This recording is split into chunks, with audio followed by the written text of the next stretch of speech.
In this video we're going to look at a new ley line that we have discovered crossing the Czech Republic and that we will call the Templar Line. Comprising a pair of intertwined 90 pace wide energy lines, we have now established 3 and perhaps 4 crossing points and an azimuth for the ley based on those points. We first discovered the line around the church of St. John the Baptist in Jindrichuv Hradec. Now part of a museum, the church features some very strange 13th century artwork and has a potential Templar origin.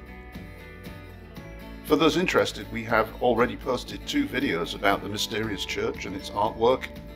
See the notes below this video for more details. Around the church we found 3 90 pace wide lines intersecting inside the church under the arch decorated with some of the 13th century artwork. 2 of the lines trend more or less east-west, and it is this pair that we have so far focused on and that we now call the Templar Line. We've so far mapped the 2 lines as they cross the town, and one of the pair to the east, close by an early 13th century castle that also has a suspected Templar association called Jindrichuv Hradec or Vortex Castle.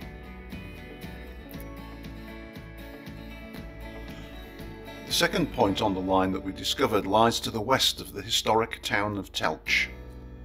While Telc also has Templar associations, we didn't find the lines crossing in Telc, but we did find the lines passing through the town. Now the second point on our line is a small natural hill that features a relatively modern church built in the early 1700s and dedicated to St. John of Nepomuk, a Czech who was martyred in 1393 in Prague. The church itself is grandiose in Baroque style and was probably originally intended to become a Franciscan monastery.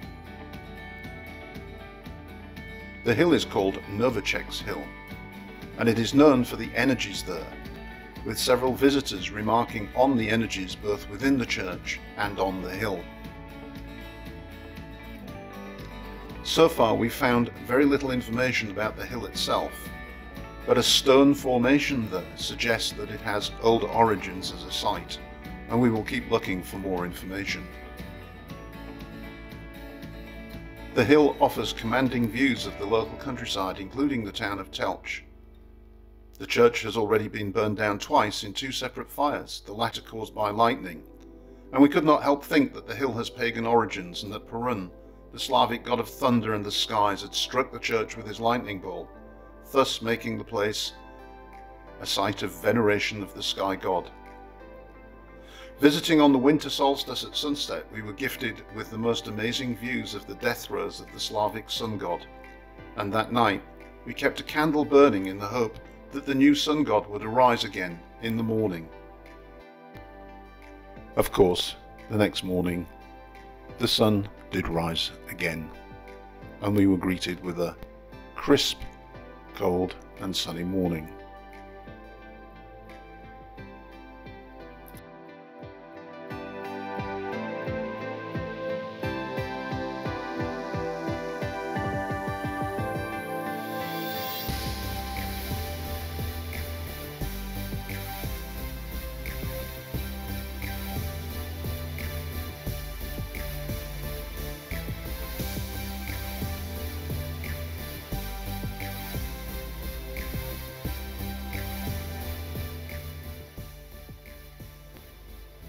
The third vortex or crossing point we discovered in Trebic.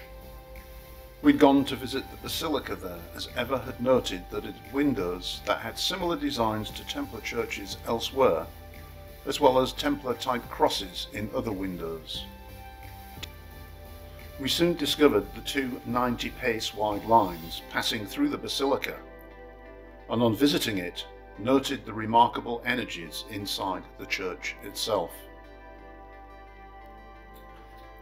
The St. Procopius Basilica was originally dedicated to the Assumption of the Virgin Mary.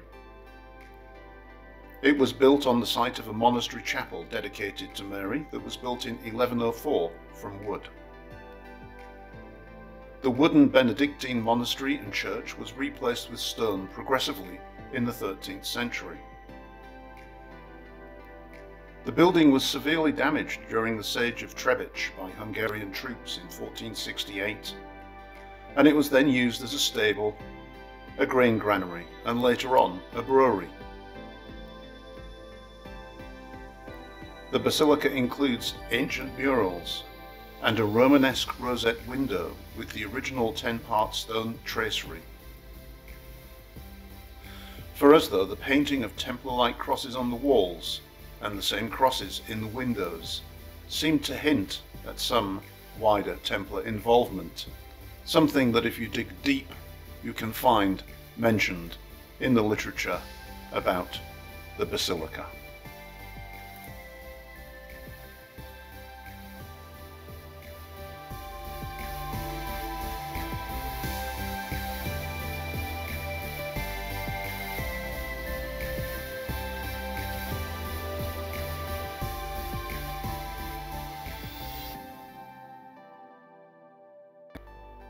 The fourth point on the line we discovered somewhat later.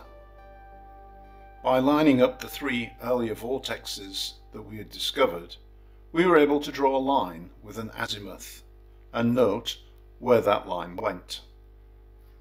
We saw that it passed north of Brno, yet all of my work to date mapping lines in and around the city had failed to show any type of 90 pace wide lines. Evether knew of a place where she had felt strong natural energies, and that place was a hilltop north of Brno called Velká Baba. A couple of visits to this hill soon confirmed the presence of the two lines crossing the hilltop and coming very close together, though as yet we haven't located an actual vortex. But the lines are within 30 meters of each other. So now we have 4 points that form a ley line with an azimuth for our Templar line. We can also extrapolate the line across Europe and see that it perhaps passes through La Rochelle and somewhere south of Kiev. For now, we will be focusing on mapping the paths of the two energy lines in more detail, across from Brno to the west. Once we've done that, we will start moving east of Brno. This will be a lot of work, but we think a journey of discovery in which we'll find many more jewels of history along the way. If you'd like to join us on this journey, please visit www.earthmagicbrno.com and subscribe there to our blog. Or subscribe to this YouTube channel. When the weather gets better, we even plan on inviting you all to join us dowsing the lines and exploring the mysteries of the Templars along the way.